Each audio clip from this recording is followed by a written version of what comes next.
All right, hello and welcome to the Jefferson Educational Society Digital Programming. I'm Ben Speggen and I'm the Vice President at the Jefferson and I'm a contributing editor at the Erie Reader.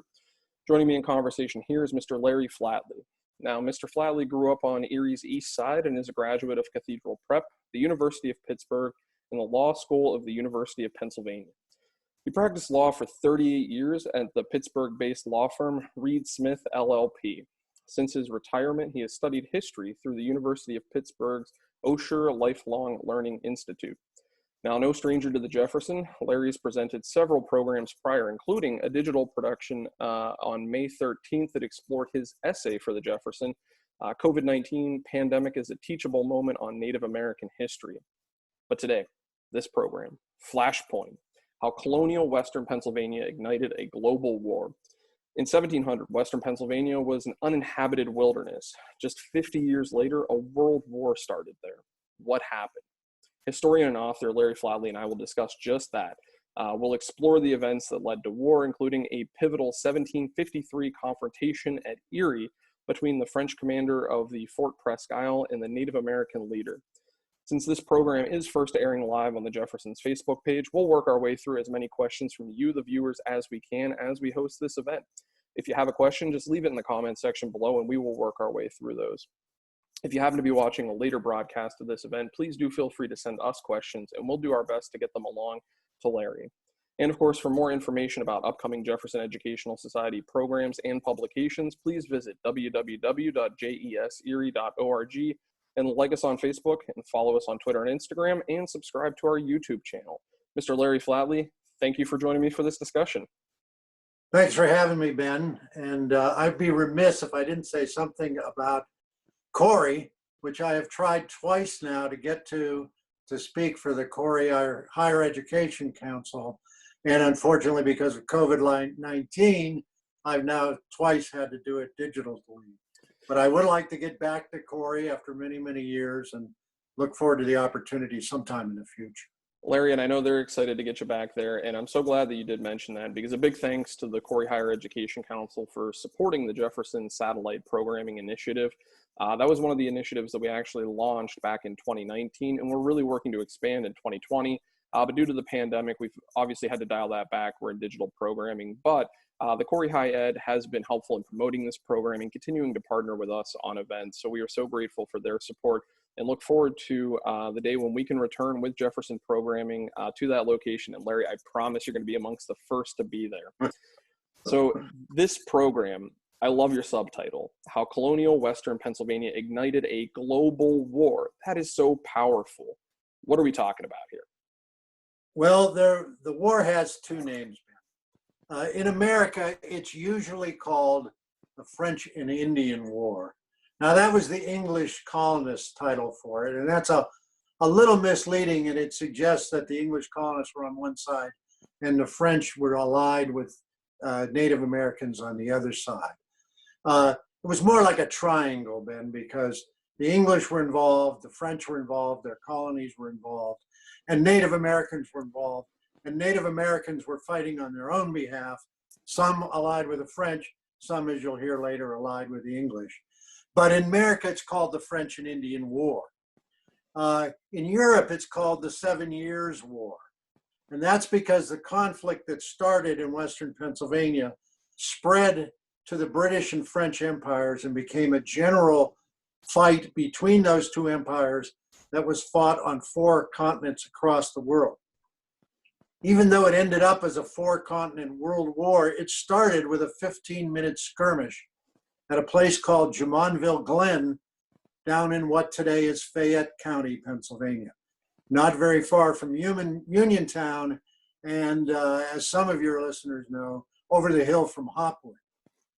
But I'm going to be talking today about how Pennsylvania, Western Pennsylvania, brought that conflict along. And the key is that Western Pennsylvania evolved over a 50-year period, which is a very short period when you're talking about history like this. It evolved from a wilderness to what historians call a borderland. Now, what do I mean by borderland? By borderland, I mean a place where multiple different groups claim it's theirs. They claim sovereignty, if you will. Now today that's real easy. Western Pennsylvania's sovereignty is in the Commonwealth of Pennsylvania and in the United States of America. That's pretty easy and straightforward. By the time the 1750s arrived, it was a mess trying to determine who was in charge in Western Pennsylvania, who had sovereignty. There were groups like the Iroquois or the Haudenosaunee or Iroquois League, whose members lived in New York State. They claimed the area. There was another group that collectively, 3 different Native American nations, Shawnees, Delawares, and Iroquois who had moved down into the area, they collectively were called Ohio Indians. They claimed the area. The French Empire and its New France colony claimed Western Pennsylvania. The British Empire claimed it, and so did the British colonies. And the British colonies didn't have the same goals as the British Empire, and they certainly didn't have the same goals as each other. Virginia and Pennsylvania, in fact, engaged in a protracted struggle over what today is Western Pennsylvania. So in the 1750s, there were many groups claiming sovereignty, and that is a guaranteed volatile situation. The French lit the fuse when they brought their army to Erie in 1753, and the whole thing exploded at Jumonville Glen in the following year. What happened here is a terrific story, and that's what we're here to talk about today. Well, and that's what I'm excited to get into, Larry. And you might have seen me light up a little bit because, folks may or may not know, I actually grew up in southwestern Pennsylvania. I was born right across the border in Morgantown, but Uniontown, you're speaking my language. My mom was born there. My parents spent time growing up there. So really do recommend that if folks get a chance, once they can travel again, to go see that and to go see Jumonville, which I want to get to later in this presentation. But I think this makes a lot of sense to go through and describe what happened here in the first half of the 18th century chronologically. Would you agree with that, Larry? Absolutely, Ben. That's the way this story best is told. So tell us how the story begins. Let's get us started from the beginning and let's work our way through it. All right, let's start arbitrarily with the date 1700, the beginning of the 18th century. Oddly, Western Pennsylvania then was an uninhabited wilderness. That's strange because archaeology proves that there were Native Americans in Western Pennsylvania 16,000 years ago, 160 centuries ago. When we talk about the 1800s, we're only talking a few centuries. But there were people back as long as 16,000 years ago. But through various reasons, the ancient people who the archaeologists call the Monongahela's had left Western Pennsylvania by about 1600. Later in that century, the nation known as the Erie Nation, or Eries, they were gone as well. They got into struggle with the Iroquois Confederacy, and by 1680, they had been driven off, killed, or assimilated into Iroquois nations. So this area that had been populated for thousands of years was for a short time uninhabited at about 1700. About 20 years later, in the early 1720s, native groups started migrating into Western Pennsylvania. One group, the Munsees and the Lenapes, collectively called the Delawares, they moved across the mountains from eastern Pennsylvania. Now, why did they move? They moved because the Pennsylvania colony and Pennsylvania settlers were putting land pressure on them to get them to move and give up their land.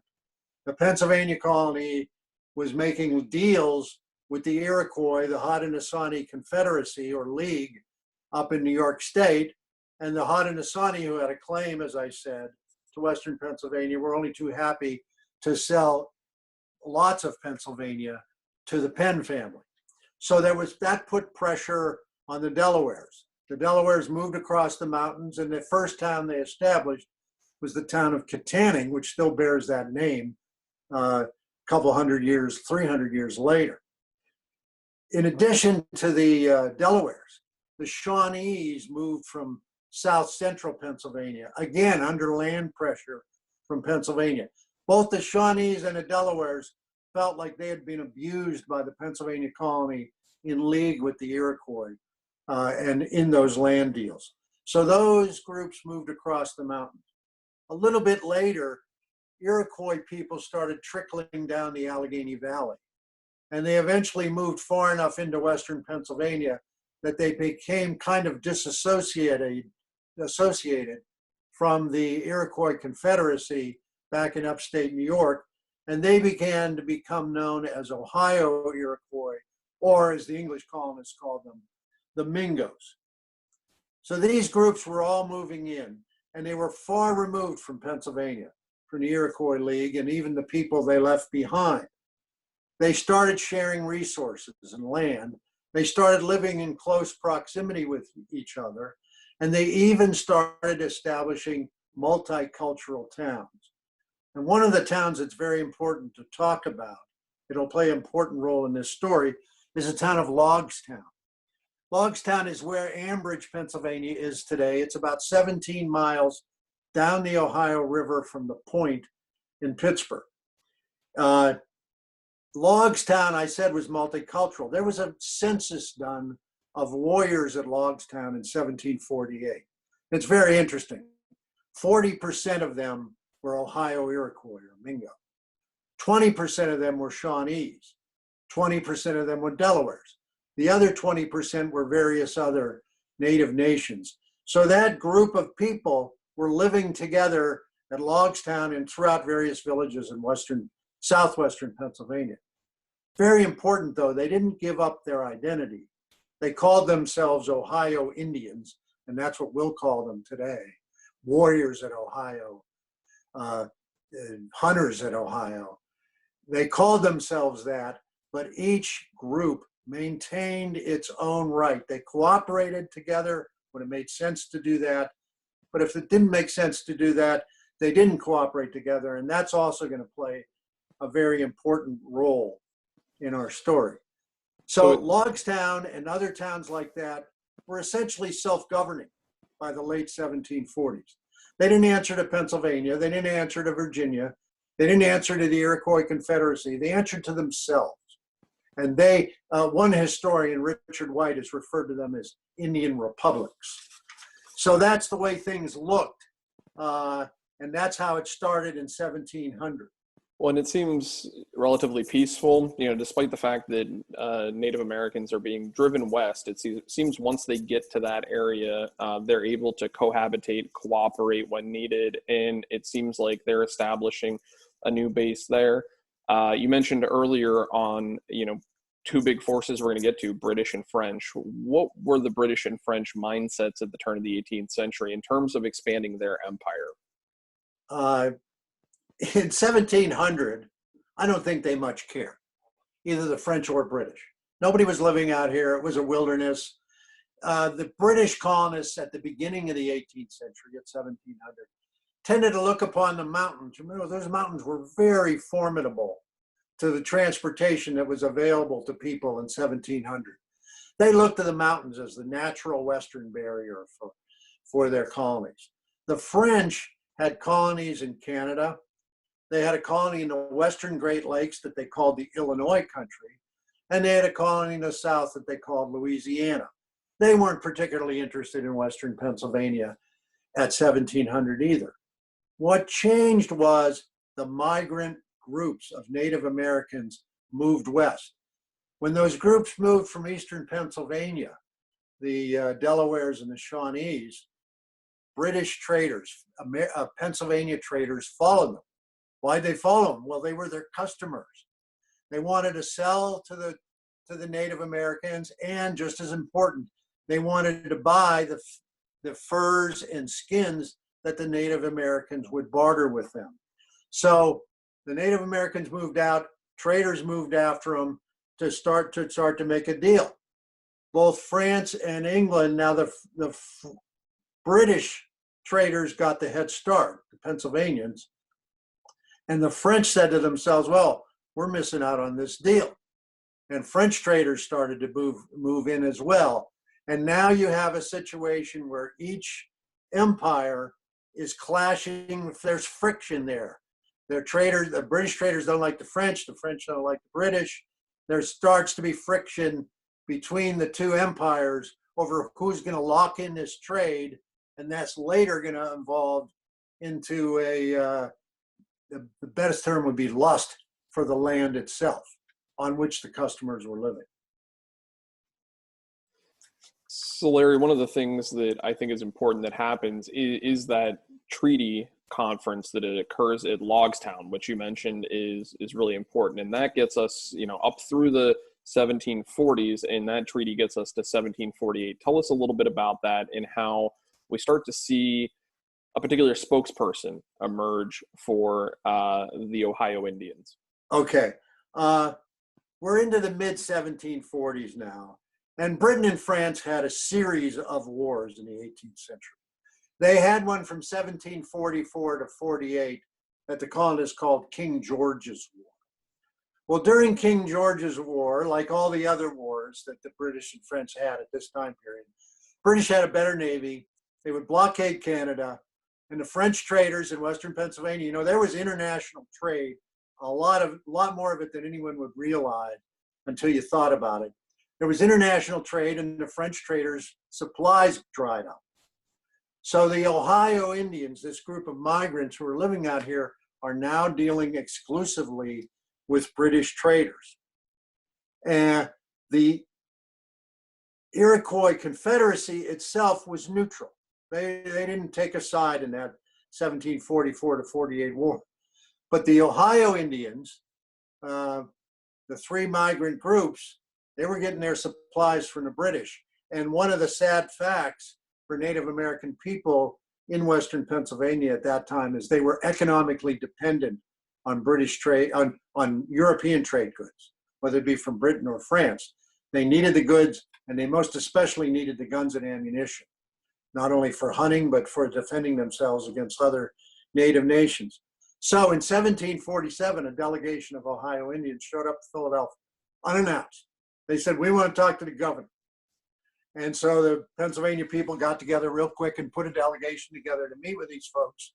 And the Native Americans said, "All right, here's the way we look at this.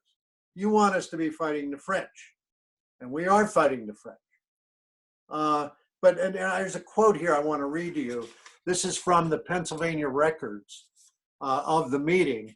And the Pennsylvania records quote the Native American spokesman as saying, "How comes it to pass that the English, who brought us into this war, won't fight it themselves?" Because Pennsylvania wasn't fighting. There was this Quaker pacifist tradition that was part of it. The bigger part of it was there was political gridlock between the two political parties that were in power in Pennsylvania at that time. I won't get into all those details, but the Native Americans made a good point. We're fighting, you're not, how come? And what they said was, we want a deal. We want to make treaties with you, and we want treaties directly with us, not through the people they called the old men of the Iroquois Confederacy. So in the following year, 1748, the Pennsylvanians send a delegation of people out to Logstown, because that's where the real negotiating was going to happen. And at Logstown, they met the leader of the Ohio Indians at that point, a very important figure in Western Pennsylvania history who's largely unknown, named Tanakarisson. Tanakarisson was a Seneca, so he was an Ohio Iroquois, an Iroquois who had moved down into the Ohio country. And by the way, that's what the British, nobody called Western Pennsylvania in the 18th century. It was, as I mentioned, it was hotly disputed, and the British colonists call it the Ohio country. So Tanakarisson moved down into the Ohio country, and he was the spokesperson for himself, his Ohio Iroquois, and the broader group of Ohio Indians, which included the Delawares and the Shawnee. Importantly, his power came from persuasion. The Native American society that existed here then was not a top-down power society, which the British and French really just couldn't understand, because they had kings and the power flowed down from the king. Well, in Native American society, you would get as many people to go along with you as you could persuade to go along with you. And those groups, again, retained their own identity. So they were pro-English. They made a deal in 1748, a treaty with the Pennsylvanians. It didn't include the Iroquois. It was made directly between Pennsylvania and the Ohio Indians. Now, another interesting thing happened in the 1740s, and that is the colony of Virginia became very, very interested in what today is Western Pennsylvania. And someday I ought to do a talk on that because it came very close to Pittsburgh being in Virginia and not in Pennsylvania. And that never got solved until after the Revolution. But anyway, that's a sideline. 20 of the leading men of the British colony in Virginia, that's what they called themselves, the leading men, got together and formed a private land company. One of the 20 men was Governor Dinwiddie. It was kind of a shaky line there between government and private interest. Not that that's ever an issue today. But Dinwiddie was one of the 20 leading men. Another one of the 20 leading men was a gentleman named Lawrence Washington, who owned a big plantation at Mount Vernon that ultimately would be inherited by his younger brother, George. Now, Lawrence Washington was one of the 20 leading men and the founders of the Ohio Company of Virginia. It was founded explicitly to acquire Ohio Indian land and sell it to Virginia settlers. That was in its charter. That's what its purpose was. So in about the late 1740s, the Ohio Company sent a gentleman named Christopher Gist out to be its representative in what today is Western Pennsylvania. Gist was a frontiersman. Importantly, he was also a surveyor. Gist's job was to come out here and survey land that would be prime land to sell to Virginia settlers. He got out here and he pulled out his surveying equipment and he wrote in his journal, "Oh my gosh, the natives have figured me out. They know what I'm here for. I'm in trouble."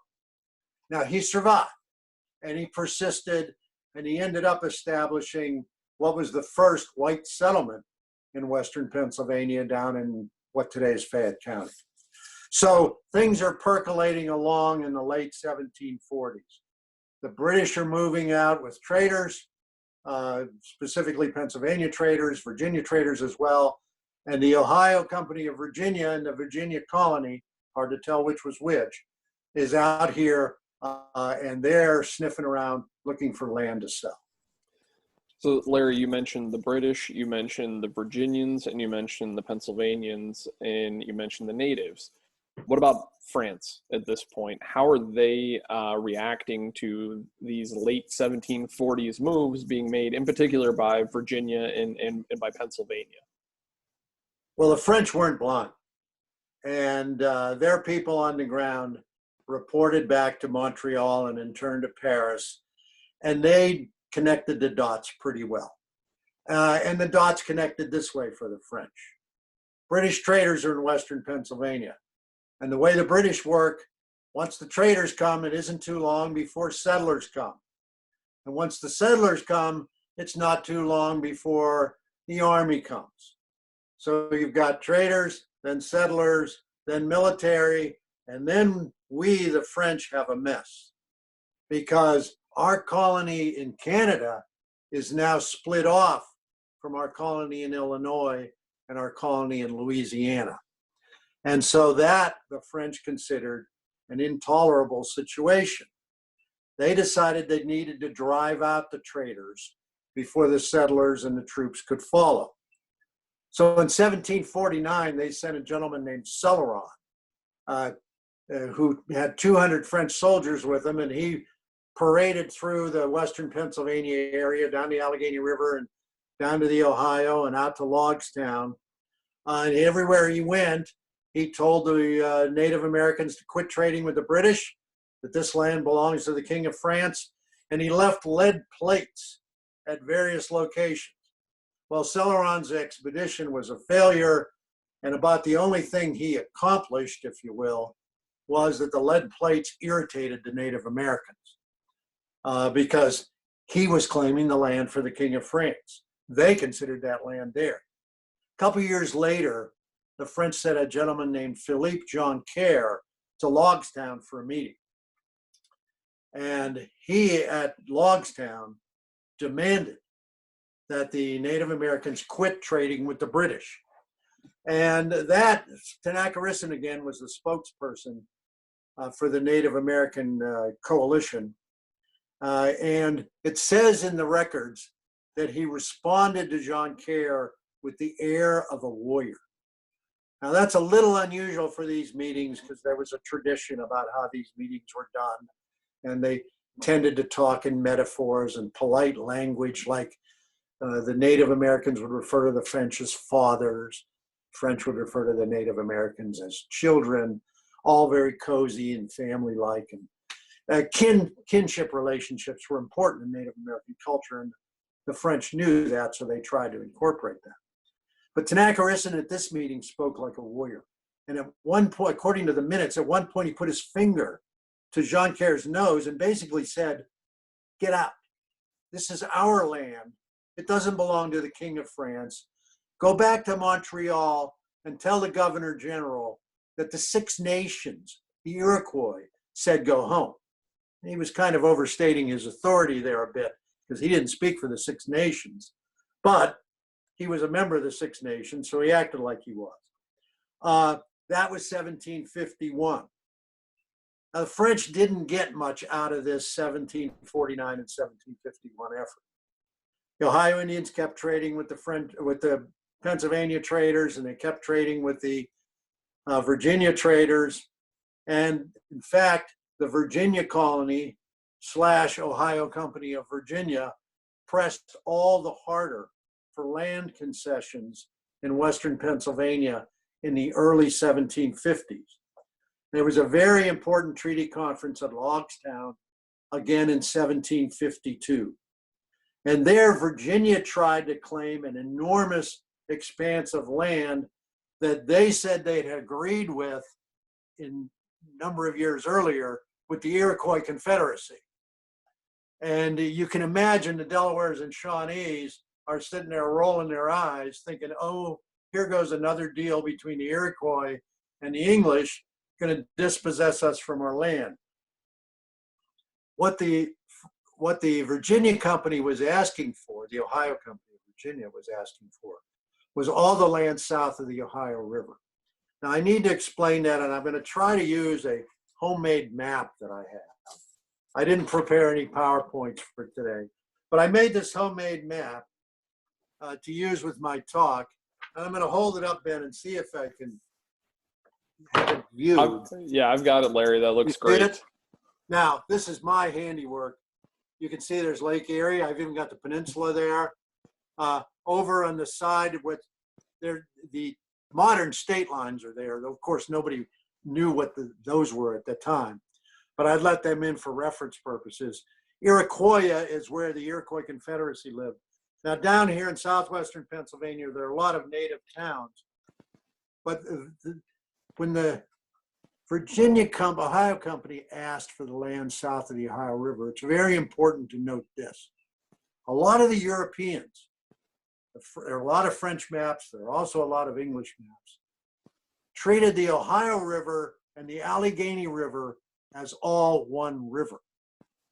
So today it's the Allegheny and the Monongahela miraculously meet at the point in Pittsburgh and form the Ohio. Well, to a lot of the colonists, the Ohio River stretched all the way up into modern New York State. So with that in mind, look at what they were asking for. We're not just asking for what's south of the Ohio River down here. They're asking for everything that was south of the Allegheny, all the way up here. So it's an enormous expanse of land. Nobody ever said that the Ohio Company wasn't ambitious. And so they wanted all that land. And they worked for days on Tanakarissan and the Delawares and the Shawnees to try to get them to agree. Eventually, Tenacarisan gave away something. He gave them the right to build a fort, and he told them he secretly signed a deed. The deed didn't say everything south of the Ohio, but it was a very expansive deed. Well, the Delawares and the Shawnees didn't want anything to do with that deal. And now, instead of having three unified groups making up the Ohio Indians, we have a split. We have Tenacarisan and his Ohio Iroquois from Logstown on one side, and the Delawares and Shawnees on the other side. And that split was going to be very important to how and why that French and Indian War would start in Western Pennsylvania. So there was a fissure in Ohio Indian unity that started at that 1752 conference, and Tenacarisan would spend the rest of his life trying to put that coalition back together. And that seems to put a lot of pressure on the Ohio Indians, and pressure now both from the French and the British as land deals are being made, and especially the Virginians. So how does this move forward as we see the nation of the natives begin to experience the rift and the crack, and more more European settlers moving in, and the Virginians pushing up? It's important to note that Tenacarisan and the Delawares and Shawnees considered what today is Western Pennsylvania to be what they called a country between. The French were to the west, the English were to the east, and we, they said, live in a country between. Well, as you point out in your question there, Ben, by 1752, the Ohio Indians are being pressured by both sides. Especially Virginia is pushing hard from one side.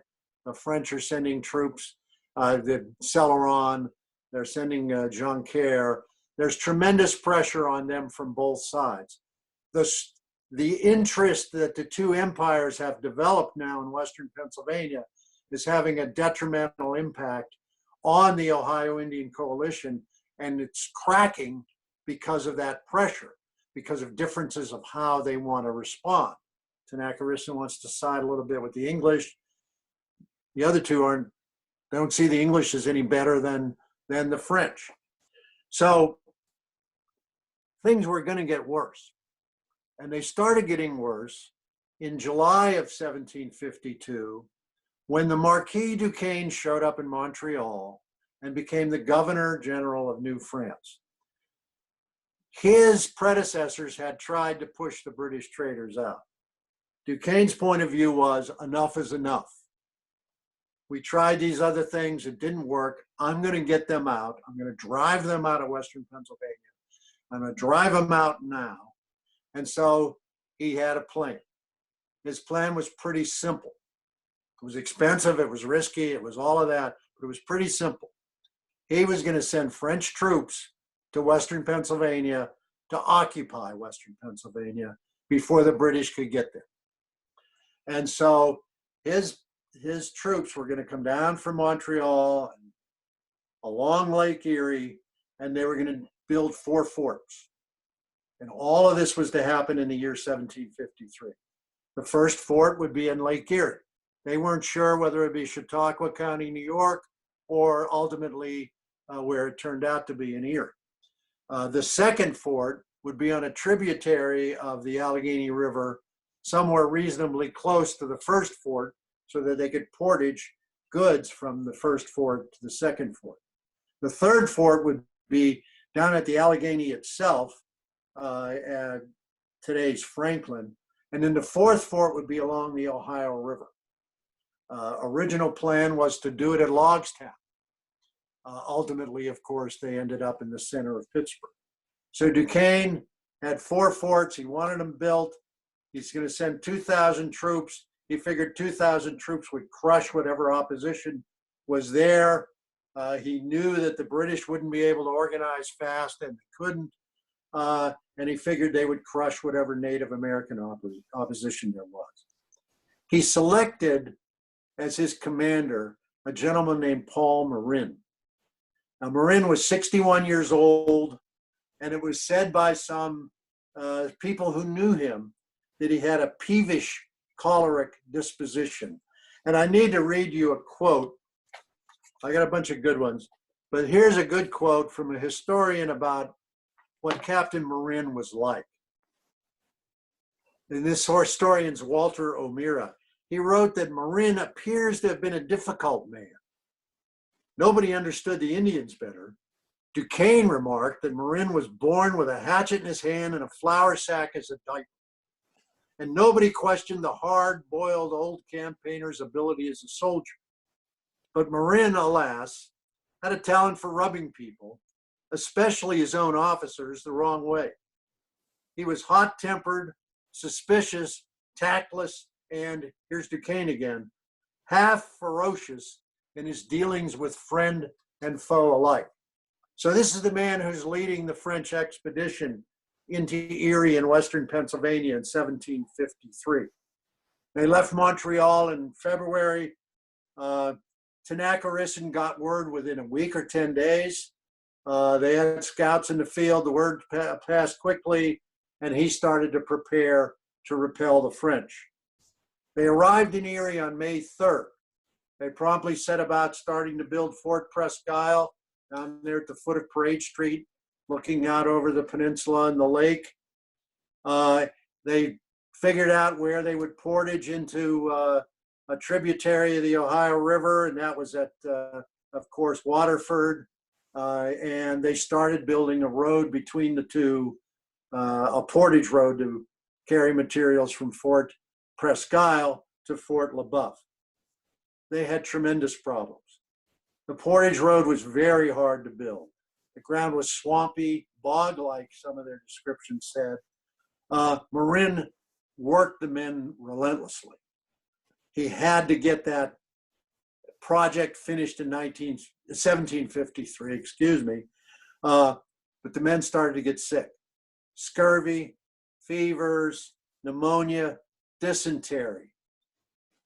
One of the French soldiers reported there were 4 or 5 funerals every day that summer.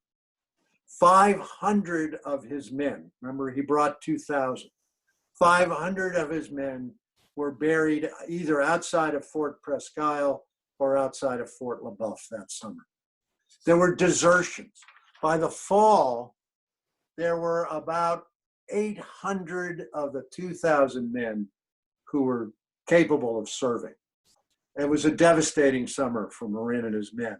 He himself got ill. And when he realized that they wouldn't accomplish what they needed to accomplish in 1753, he was afraid to go back and face Duquesne, and he begged his junior officers to literally burn him alive in his carriage because he was sick. And again, I have another quote here that's a pretty good one.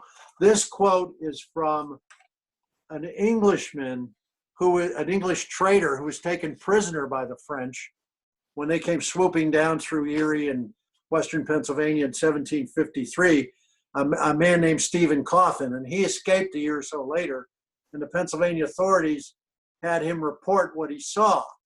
And these are his words. Marin called all his officers together and told them, this is probably in about August, before the meeting with Tenacarissen, but it's about August of 1753. He called his officers together and told them that he engaged and firmly promised Duquesne to finish the forts that season. And not being able to fulfill the same, he was both afraid and ashamed to return to Canada because he had now forfeited the governor's favor forever. Now, Coffin went on and provided a pretty vivid image of Marin's despair. He said, quote, "Wherefore, rather than live in disgrace, Marin begged that they would take him as he sat in a carriage made for him, he being very sick for some time, and set him in the middle of the fort," this would be Fort Le Boeuf at this time, set him in the middle of the carriage in the middle of the fort, and then set fire to it and let him perish in the flames. Now, Coffin goes on to say that his men didn't do that. Quote, "They rejected that because his officers didn't have the least regard for Marin because he had behaved very ill towards them. So Marin's being half ferocious to friend and foe alike was to the point where they wouldn't even kill him when he asked them to. So that's what's going on in the summer of 1753 on the French side.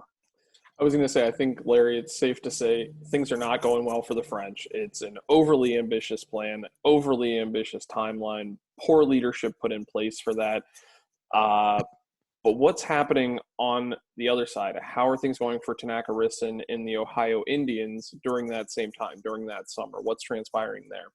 Well, things are going from bad to worse for Tenacarisan.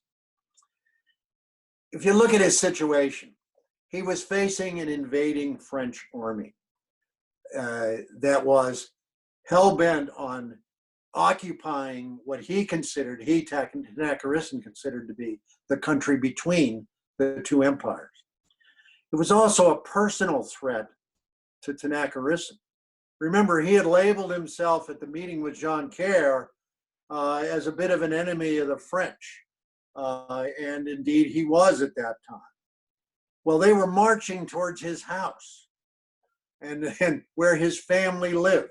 Because remember, their original plan was to go not to Fort Duquesne in today's Pittsburgh, but to build that fort out in Logstown. So Tenacarisan wanted to resist the French, but he needed help. So in May of 1753, this is almost approximately when the French are landing in Erie, Tenacarisan meets with the Virginians down at Etna, Pennsylvania, which is today the site of the 40th Street Bridge in Pittsburgh. And Tenacarisan wants the Virginians to help him, and he invites the Delaware and the Shawnee to attend. The meeting goes on 10 days. The Delaware don't show up, the Shawnees don't show up. If Tenacarisan wants help from Virginia, it's going to be between his Ohio Iroquois and the Virginians, because the Delaware and the Shawnee aren't there. They don't want to talk to the Virginians. Tenacarisan gets a confirmation in June of 1753 that the Iroquois Confederacy isn't going to help. They reject any request for help, and they in fact belittle Tenacarisan and the Ohio Indians. They called them childish people and silly people. Now, any help he might get from Virginia or Pennsylvania that year was obviously going to come with strings attached. Remember, Virginia had been out there the year before claiming everything south of the Allegheny River. So that was available to Tenacarisan, but it was getting less and less attractive. Even at that, neither Pennsylvania nor Virginia provided him with any meaningful help that year. So in August of 1753, roughly at the time that Marin is meeting with his officers, trying to get them to kill him, out of his despair, Tenacarisan in despair calls the Delawares and the Shawnees to Logstown for a meeting. And he gets their tentative agreement on a plan. And the plan had two parts. Tenacarisan would take Delaware and Shawnee leaders, and he would travel to Fort Presque Isle. And he would meet with Marin and the French leadership there and demand that they return to Canada. Other Ohio Indian leaders, Ohio Iroquois, Delaware, and Shawnee, would go to the Virginians and go to the Pennsylvanians and say, well, if you're not going to help us, then get out. Don't come, don't bring forts, don't bring troops, don't bring most especially settlers. Our deal is, our plan is this. The French are coming in here because they think the British want this land. Well, if the British don't come, then the French don't have to come, and we maintain our country between the French go back to Canada, the British stay on the east side of the mountains. To say that was a long shot in late August 1753 is to put it mildly. That was the longest of long shots. Marin had invested a lot of time and money and men in getting as far as he gotten. His orders were clear.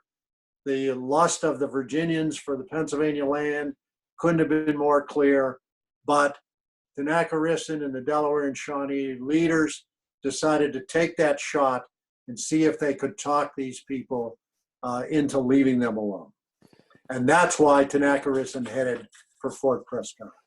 What I was going to say, Larry, that really sets the stage for the confrontation to now happen in Erie's backyard at Fort Presque Isle. When was it? What happened that day? Walk us through. It was September 2nd, 1753. Tenacrisson and some Delawares and Shawnees showed up at Fort Presque Isle. Marin was the host. He started the meeting. Now, he started the meeting in a very unusual way. Usually there was a well-established protocol for how meetings were held between Europeans and Native Americans. It involved gift giving, it involved pleasantries. There was a whole ritual routine that would sometimes go on for days before they would get down to business. Well, Tenacrisson and the others walked in, and Marin turned to them and said, "Declare your business." He was overtly hostile, abrupt, and he was probably that intentionally. Now remember, at the time, Marin's men are dying by the droves. He figures the Native Americans don't know that. They have no idea that he has a lot less strength than he appears, but he still has 400 armed soldiers too. He's probably thinking, I will intimidate these people. He's probably also thinking, hey, maybe I can drive a wedge between these people. I'm not sure, nobody's sure that he knew that there was already a split, but he was trying to take advantage of that. So he starts off very abrupt, and he demands to know why Tenacrisson is there. Tenacrisson speaks, and it's a somewhat famous speech. The John Heinz History Center in Pittsburgh has a statue of Tenacrisson, and there's a quote from part of the speech that's in English, French, and in Seneca. And let me read to you part of what he said. Now, one of the amazing things about history is where you get primary sources. This primary source for Tenacrisson's talk with Marin was from what Tenacrisson told George Washington 2 months later that George Washington recorded in his journal. And so there are only three primary sources. There's a Pennsylvania record of what the other people said Tenacrisson was going to say. There's a French record, and then there's the George Washington record. And let me give you this quote because it's a very good one and explains the plight of the Native Americans, the Ohio Indians at that time. Now he starts off fathers. I told you before that there was this kinship metaphor that people use. So he refers to, notwithstanding the abrupt opening by Marin, Tenacrisson starts off and says, "Fathers, both you and the English are white. We live in a country between. Therefore, the land belongs to neither one nor the other of you. But the great being above allowed it to be a place of residence for us. So, fathers, I desire you to withdraw, as I have done our brothers the English, for I will keep you both at arm's length. I lay this down as a trial for you both, to see who will have the greatest regard to it, and that side we will stand by, and make equal shares with us.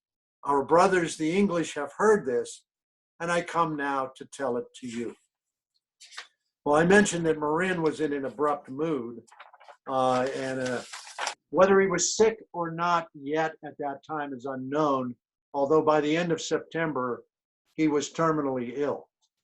But Marin applied very abruptly and harshly, and he said this, again, according to Washington's journal, as reported by Tenacrisson. Marin said, "Now, my child, I have heard your speech. You spoke first, but it's my turn to speak now. But you need not have put yourself to the trouble of speaking, for I will not hear you. I'm not afraid of flies or mosquitoes, for Indians are such as those. I tell you, down that river I will go, and I will build upon it according to my command. And if the river is blocked up, I have forces sufficient to burst it open and tread under my feet all who stand in opposition. Here is your wampum. I sling it at you. Child, you talk foolish. You say this land belongs to you, but there is not the black of my nails that is yours. It is my land, and I will have it. Suffice it to say, the meeting had reached an impasse. Now, Tanacharison brought the meeting to a close. He didn't engage in any of the name calling that Marin engaged in. But he did deliver a third and final warning to the French that the Ohio Iroquois and the people he was with were prepared to go to war. Iroquois tradition required that 3 warnings be given before war. The other 2 warnings were given earlier that year. So Tanacharison advised Marin that he was giving him the third and final warning. And for Tanacharison, that was it. There was nothing left to be done. Negotiations were over. It was time to go to war. The problem for Tanacharison that happened after that was that the fissure in his coalition was exposed wide open for Marin to see. The Shawnees stayed on the next day. They came by themselves and pledged their fealty to Marin and promised that they had regard for their women and children and they wouldn't get in his way. The Delawares never said a word in support of Tanacharison. A British trader reported later that Tanacharison left Fort Presque Isle in tears. And if that's true, there were good reason for those tears. Tanacharison had used up his warnings. There was nothing left to do but to fight the French. But he didn't have any allies to fight with him. Not his coalition partners, the Delawares and Shawnees, certainly not the Iroquois Confederacy, certainly not the Pennsylvanians, who said they were not about to fight anybody, and not even in 1753, the Virginians. So that's the way the meeting ended. Tanacharison rode in tears back to Logstown, and his world was crumbling before him, and he was needed to fight the French, but he didn't have anybody to fight with him. And that seems remarkably bleak for Tanacharison. Options available to him after he's committed to war now. He doesn't have a fully unified Native American federation or nation behind him. It seems others are willing to step out of the way and at least not aid and abet. Marin, what happens after the confrontation, Larry? Well, as you said, Ben, the options for Tanacharison were bleak. In theory, he could acquiesce in the French occupation, like the Delawares and Shawnees were planning to do. But remember his hostility to John Kerr in 1751. Well, John Kerr hadn't forgotten that. And let me give you another quote. And this is from a letter that John Kerr wrote to Marin just before the meeting at Presque Isle.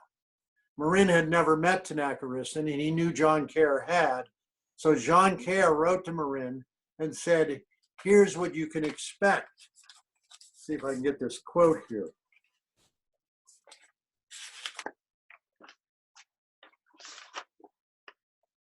I don't have it quite. Oh, he said that Marin was more English than the English, always saying silly things in opposition to the French. He is, in a word, although it was 2 words, no good. The message got through to Marin, and that might have been part of why Marin was so hostile from the outset at the Presque Isle meeting. But after the meeting, Marin wrote back to Jean Kerr, very pleased that he had split the coalition. because that meant a lot to him. Instead of having 3 native groups against him, he'd only have 1. And he also said that he agreed that Tenacarisan was no good, and he called him, quote, an insolent fellow. So acquiescence to the French occupation, to an army that was marching towards Logstown, wasn't really an option to Tenacarisan. Fighting was an option, but he didn't have any allies, so that wasn't a very attractive option. The one he seized on was to hope to fight another day and to try to put that coalition back together, to have the Delawares and Shawnees help him fight the French. Now, the French, for their part, they continued marching and building on their way towards the Ohio River, but they only got as far, they built the forts at Erie and Waterford, Fort Presque Isle, Fort LeBoeuf. They did the road in between, but they didn't build the fort at Venango, and they certainly didn't build anything on the Ohio River in 1753. Marin, as I mentioned, was ill. He ended up dying in late October from that illness and was buried outside of Fort LeBoeuf.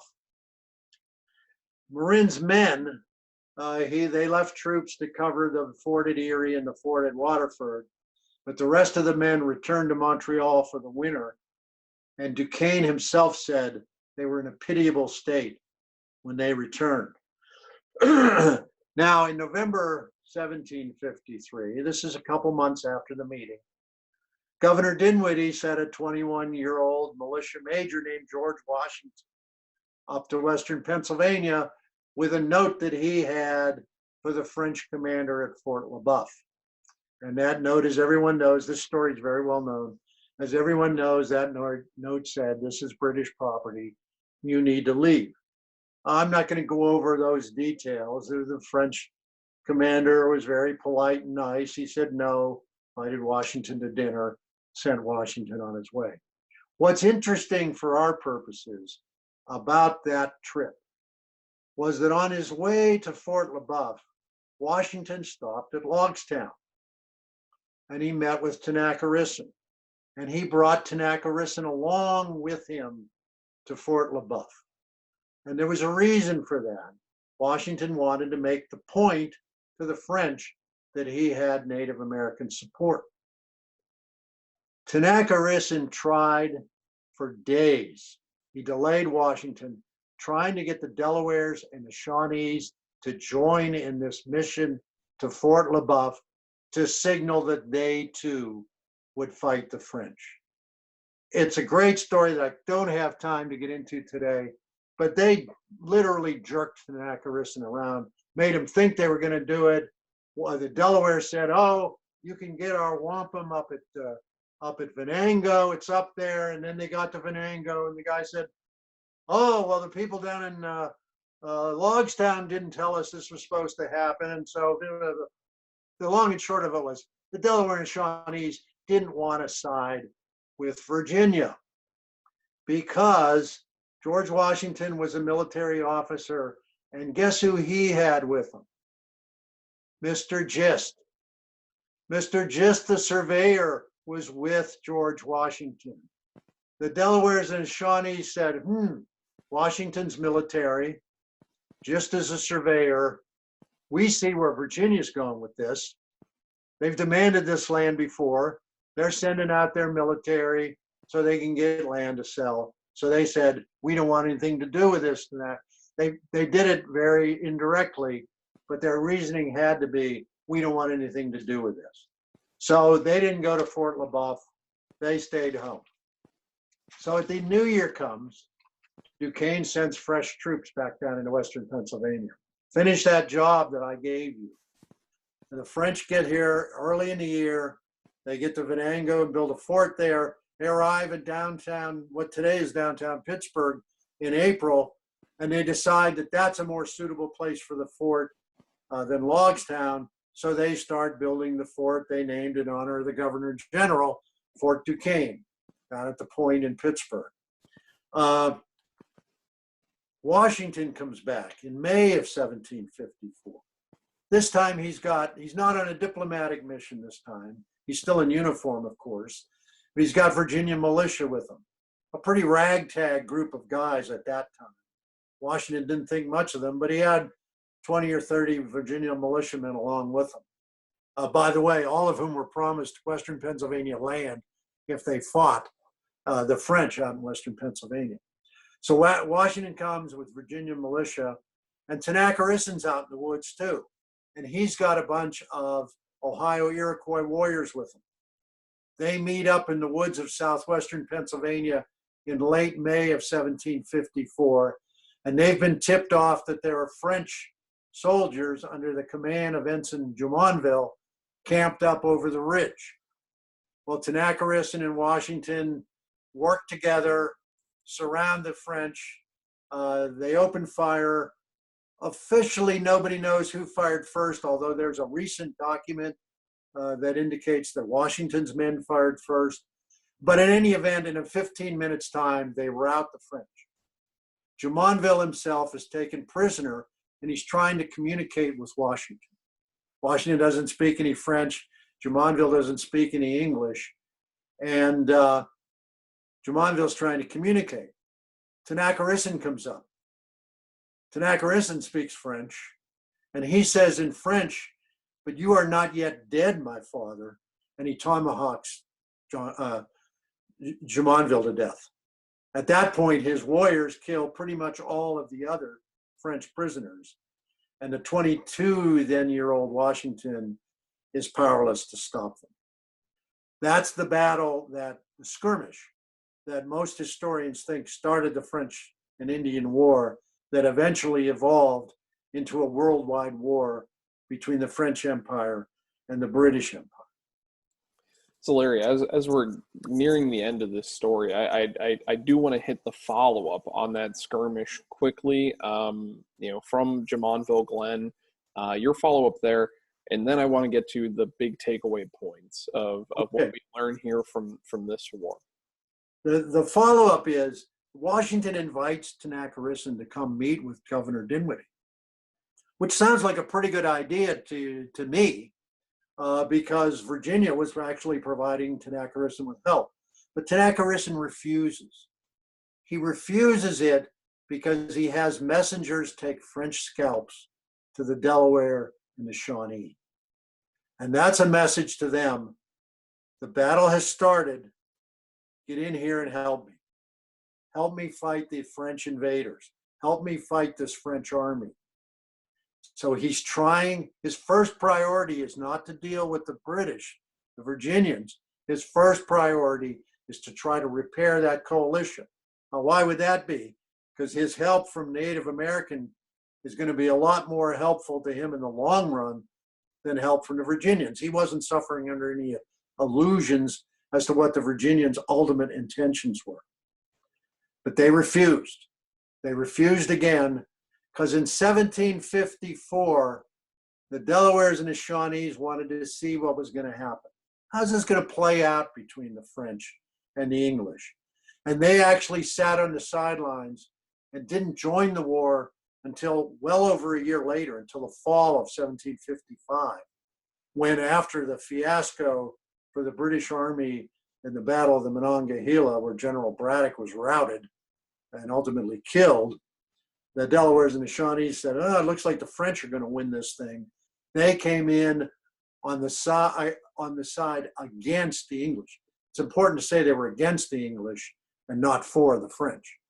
The Delawares actually figured they could take care of the French without any problem. So they joined the fight against the English. But in 1754, they were still staying neutral, and they declined Washington's invitation. Now, the French, immediately after Jumonville, sent 1,000 troops out from Fort Duquesne looking for Washington to revenge what they had done to Jumonville and his troops. And Washington realized they were coming and decided to make a stand in a place in today's modern Fayette County called Great Meadows. They built a little fort that was called Fort Necessity for good reason. Tennakerison came by. Washington wanted him desperately to help. He wanted the Delawares and the Shawnees to help. Delawares and Shawnees weren't going anywhere near there. But Tennakerison was willing to help until he saw Fort Necessity, and he said, "This is defenseless. It's too close to the tree line. The French and their Native American allies are just going to sit in the trees and pick you off. I'll see you. I'm gone." And Tenacharissen moved back east to where the French couldn't get a hold of him. Tenacharissen was right. Fort Necessity was indefensible. And after a short siege on a pretty ironic date, July 4th, 1754, Washington surrendered to the French, and the French allowed Washington, after he signed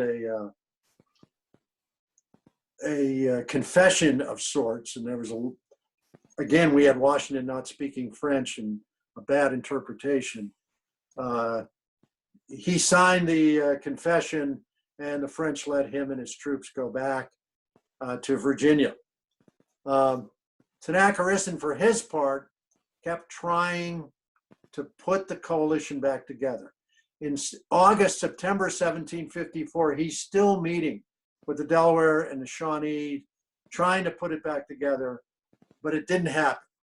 And in October 1754, Tenacharissen moved to John Harris's trading post, modern-day Harrisburg, on the Susquehanna River, caught a fever and died shortly thereafter. And his dream of putting that coalition back and the three Native American groups getting together to fight the French and ultimately, if they had to, the British, that dream died with them. And such a sad ending for the story for him. And you know, I can't skip over anyone who has been to Fort Necessity. When seeing it, you know, Tenacharissen is absolutely right. It is underwhelming, perhaps at best, when you first see it, and you realize the ill placement of where it is, you know, as a fort. Larry, this is such a captivating story of how a global war happens in Western Pennsylvania for us. And as we're nearing the end of the program, big takeaways for you from the struggle of Tenacharissen to unite again a confederation of the various native tribes that are in existence, to Washington's emergence, you know, militarily, to the French involvement for land. What are some of the big takeaways that you think, as an historian, we should really take note when we look at this particular chapter in our history? Sure. Over a short period of 50 years, it's very interesting that Western Pennsylvania went from an uninhabited wilderness to the flashpoint for a world war. The chain of events that made that happen started when the Native American groups moved across the mountains and down the Allegheny and repopulated Western Pennsylvania, and traders followed them. The chain is very clear. The natives move out, the traders follow them. The empires who previously had no interest in this area now had a financial stake in the area, and there was friction between those empires everywhere, and now a new area of friction had developed. As I mentioned earlier, Western Pennsylvania had become a borderland by the 1750s. All kinds of groups claimed sovereignty. The Iroquois Confederacy, the Ohio who lived in upstate New York but claimed it as their own. The Ohio Indians who lived on the land and considered it a country between the empires. The French Empire wanted it. The British Empire wanted it. Virginia and Pennsylvania wanted it in different ways than the people in London wanted it, and they sure wanted it in different ways from each other. And believe it or not, it's too long a story to tell, but even Connecticut wanted a piece of Pennsylvania in the 1750s. A crucial link in that chain of events is what happened at Fort Presque Isle on September 2nd, and then the following day, September 3rd, 1753. The Native Americans, led by Tenacharissen and his Ohio Iroquois, delivered their final ultimatum to the French. That was the third and final warning. It was time for war after that. And unfortunately, that war became all the more likely because the fissure in the Western Pennsylvania Ohio Indian group was laid bare in front of Marin and his men So they had to have felt emboldened. And that Presque Isle meeting was very important. A few months later, not too surprisingly, Tanacharison and Washington, who had met in 1753 and traveled together to Fort Le Boeuf, were together again in Western Pennsylvania, and they attacked the French in the skirmish that caused the fuse that the French had lit by sending their army to Western Pennsylvania. That fuse exploded at Jumonville Glen in May of 1753, and the reverberations were felt around the world until 1763, when the whole thing was finally resolved. What a true flashpoint, and what a true unpacking of Western Pennsylvania history and the importance of that, how much the land was desirable and coveted by many different parties, as you point out, Connecticut included. Mr. Larry Flatley, thank you so much for unpacking all of that for us today and taking the time to join us for this program. Thank you, Ben. It's always a pleasure to be with you. And of course, to all of you watching along at home, thank you so much for tuning in. You can go and read a past essay by Mr. Larry Flatley on our website at www.jeserie.org. That is COVID-19 Pandemic is a Teachable Moment on Native American History. You can also catch a past video of that discussion between Larry and I for that program, as well as a video that first debuted on Pennsylvania Cable Network, PCN, a different program that a great historian has taken a look at. You'll find that and plenty of other great things on the Jefferson website, jeserie.org. You'll also find information about past programming as well as upcoming events and many other publications. And of course, be sure to like us on Facebook, follow us on Twitter and Instagram, and subscribe to our YouTube channel. For the Jefferson Educational Society, I'm Ben Speggen. Be safe, be sound, and thanks for learning with us today.